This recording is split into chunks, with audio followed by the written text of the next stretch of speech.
எல்லோருக்கும் வணக்கம். எல்லாரும் எப்படி இருக்கீங்க? நாங்கள் ரொம்ப நல்லா இருக்கிறோம். என் சேனலை சப்ஸ்கிரைப் பண்ணி சப்போர்ட் பண்ணுற எல்லாருக்குமே மிகப்பெரிய நன்றிகள்.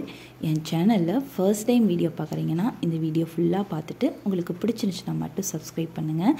இப்போ வாங்க வீடியோக்குள்ளே போகலாம்.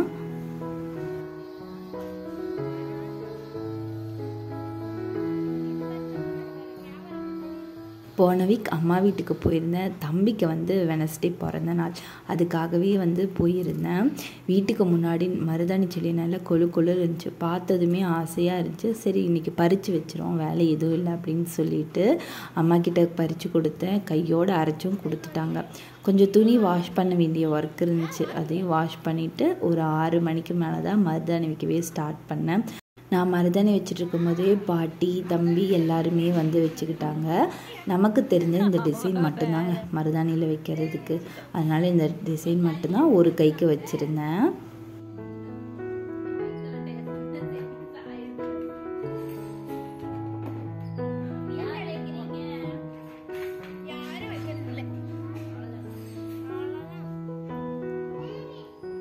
மருதாணி வச்சுட்டு ஒரு 7 மணிக்கு மேலே தாங்க கேக் கட் பண்ணுறதுக்கு ஸ்டார்ட் பண்ணோம். ஸ்டூல் போட்டு அரேஞ்ச் பண்ணிக்கிட்டு இருந்தோம்.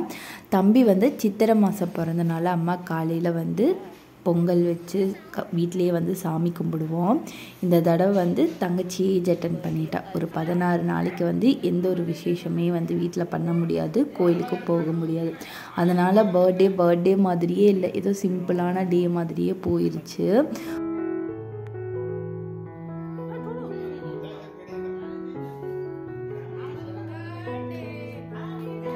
நார்மல் கேக் தாங்க வாங்கியிருந்தோம், சாக்லேட் ஃப்ளேவர். தம்பியும் துகிலனும் தான் கட் பண்ணாங்க. துகிலனுக்கு அந்த கேக் எப்படா எனக்கு கொடுப்பாங்க அப்படின்ட்டே வெயிட் பண்ணிக்கிட்டு இருந்தான். கேக் கட் பண்ணதும் முதல் பீஸ் அவர் தான் சாப்பிட்டாரு. அதுக்கப்புறம் தான் தம்பிக்கு ஊட்டி விட்டான்.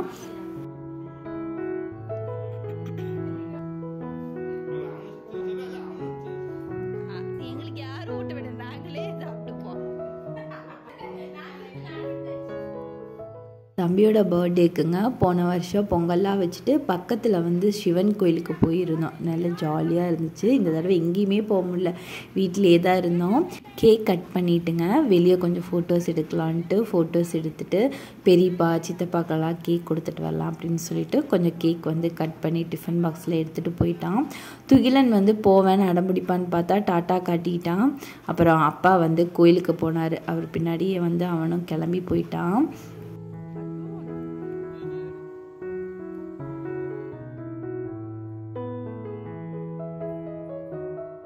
அம்மா வீட்டில் வெளியே உட்காந்தோன்னா நல்ல விசுன்னு காசு வீசுங்க. ஒரு 7 மணிக்கு மேலே வெளியே சேர் போட்டு உட்காந்துக்கிட்டு இருந்தோம்.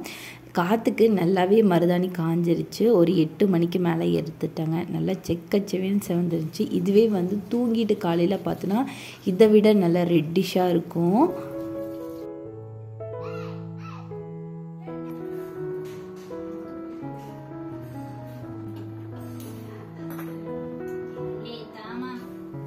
நைட்டு சாப்பிட்றதுக்கு இட்லி தாங்க செஞ்சுருந்தேன். அம்மா எல்லாமே வெளியே உட்காந்துட்டு இருந்தாங்க. சரி இட்லி ஊற்றுறதானே நானே ஊற்றி வச்சிட்றேன் அப்படின்னு சொல்லிட்டு நான் தாங்க செஞ்சுக்கிட்டு இருந்தேன். இதுக்கு மதியம் செஞ்ச பெப்பர் சிக்கன் கிரேவி இருந்துச்சுங்க.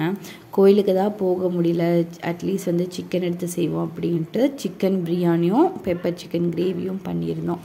அந்த கிரேவியை கொஞ்சம் மீதம் இருந்துச்சு, அதுவே இட்லிக்கு வச்சுட்டாங்க. இந்த தடவை தாங்க தம்பியோட பர்த்டே ரொம்ப ரொம்ப சிம்பிளாக செலிப்ரேட் பண்ணியிருந்தோம். அடுத்த நாள் தங்கச்சி ஏஜ் அட்டன் பண்ணிட்டான்னு சொல்லியிருந்தேன் இல்லைங்களா, சின்னதாக வீட்டோட ஃபங்க்ஷன் வச்சுருந்தாங்க. அதுவும் விலாகாக எடுத்திருக்கேங்க. அதையும் இன்றைக்கே போட்டோம் அப்படின்னா கொஞ்சம் லென்த்தியாக பிடிக்கும் நமக்கு. அப்லோட் பண்ணும்போது இஷ்யூஸ் வரும் அப்படின்னு சொல்லிட்டு அது நெக்ஸ்ட் வீக்கில் அப்லோட் பண்ணுறேங்க. நாங்கள் என்னென்ன மாதிரி சடங்கு பண்ணுவோம் அப்படிங்கிறத டீட்டெயில்டாக எடுத்துருக்கேங்க. இட்லி சூப்பராக ரெடி ஆயிடுச்சுங்க. அதுவுமே ஹாட் பாக்ஸுக்கு மாற்றி வச்சுட்டேன். நானுமே இட்லி செய்வேங்க, ஆனால் இந்த அளவுக்கு சாஃப்டாக கிடைக்காது. ஆனால் அம்மா சுட்டால் மட்டும் அது தனிங்க.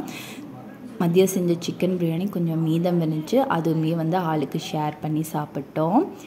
அவ்வளோதாங்க, இந்த விலாக் இதோடு முடிச்சுக்கிறேன். இந்த விலாக் உங்களுக்கு பிடிச்சிருக்கோன்னு நான் நம்புகிறேன். பிடிச்சிருந்துச்சு அப்படின்னா ஒரு லைக் கொடுத்து சப்ஸ்கிரைப் பண்ணி சப்போர்ட் பண்ணுங்கள். தேங்க்யூ.